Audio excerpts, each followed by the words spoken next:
Halo, selamat datang di Terjemahin Yuk. Kali ini kita menerjemahkan buku bahasa Inggris kelas 11 halaman 76 dan 77.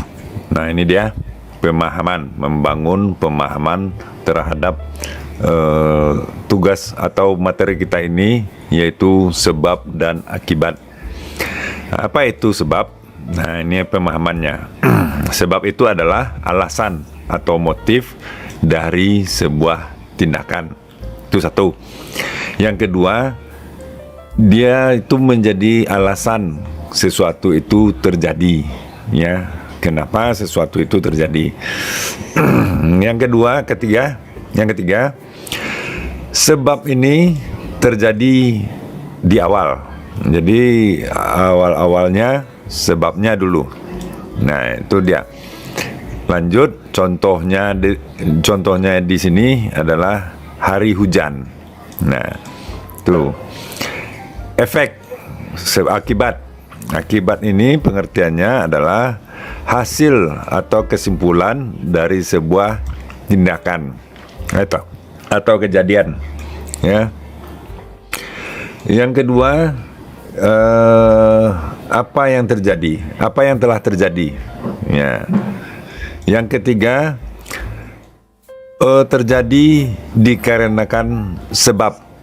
Ya, misalnya contohnya di sini saya menjadi basah. Nah, jadi karena hari hujan maka saya menjadi basah. Nah, itu dia. Jadi sebabnya hari hujan, maka efeknya saya menjadi basah. Itu pemahamannya. Lanjut. Nah, di sini lebih ditekankan lagi, kejadian A, ya, menyebabkan pada kejadian B. Ya, seperti tadi, kejadiannya hari hujan, maka menyebabkan saya menjadi basah. Nah, sebab mengacu pada efek. Sebab menimbulkan efek, ya. Sebab ini menimbulkan, ya, sebab menimbulkan efeknya. Nah, bagaimana dalam bentuk kalimat? Nah, bagaimana cara menemukan sebab? Nah, ini dia. Ini cara menemukan sebab. Kita harus tanya, kenapa ini terjadi? Di sini diperhatikan, kenapa dia menjadi basah? Nah, maka jawabnya adalah sebab karena hari hujan. Untuk menemukan efek atau akibat, nah, yang ditanyakan adalah apa yang terjadi, ya. Apa yang terjadi di sini adalah saya menjadi basah. Jadi setelah hujan-hujan dia menjadi basah. Contohnya, hari hujan, maka saya menjadi basah. Nah, itu dia contohnya, ya.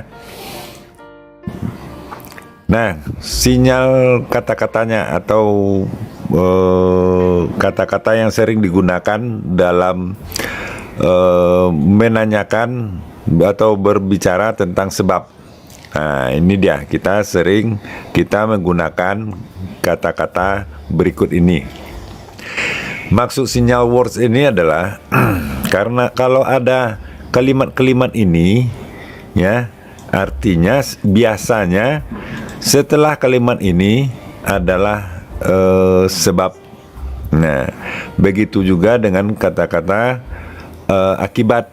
Setelah kata-kata ini biasanya adalah akibatnya dari sebab tadi. Nah, contoh ini, because, karena, ya. Alasan, untuk, ya. Ini sebab semuanya, ya, dikarenakan. Nah, membawa tentang, ya, menjadikan atau menimbulkan, dibuat oleh, berkontribusi terhadap, nah,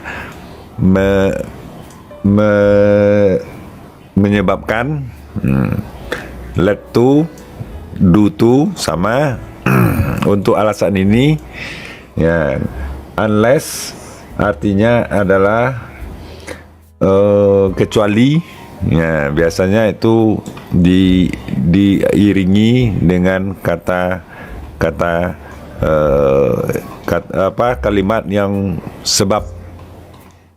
Dan untuk kata-kata sebagai hasilnya, nah bisa seperti contoh ini, so ini bisa diganti dengan as a result, ya, hasilnya, sebagai hasilnya atau akibatnya, bisa seperti itu.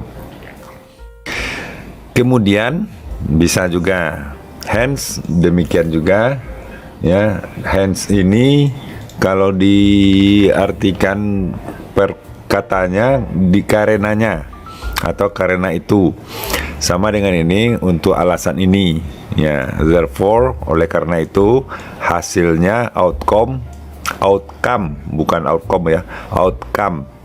So kita sudah kenal di kalimat di atas ini ada so, maka konsekuensinya, akibatnya, nah finally, akhirnya, therefore, in order to, itu adalah sinyal-sinyal dari kata-kata yang akibat ya. Jadi itulah, kalau ini bedanya apa saja, ini tergantung dari penggunaannya nanti ya, kalau mana yang paling cocok.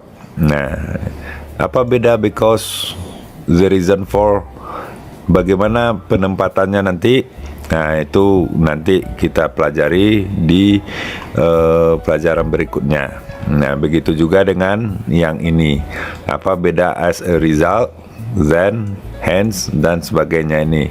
Kenapa ada kata-kata seperti ini? Nah barangkali itu dulu untuk kali ini. Mudah-mudahan bermanfaat. Jangan lupa subscribe dan like videonya. Sampaikan kepada guru dan teman, diskusikan dalam kelas. Sampai jumpa.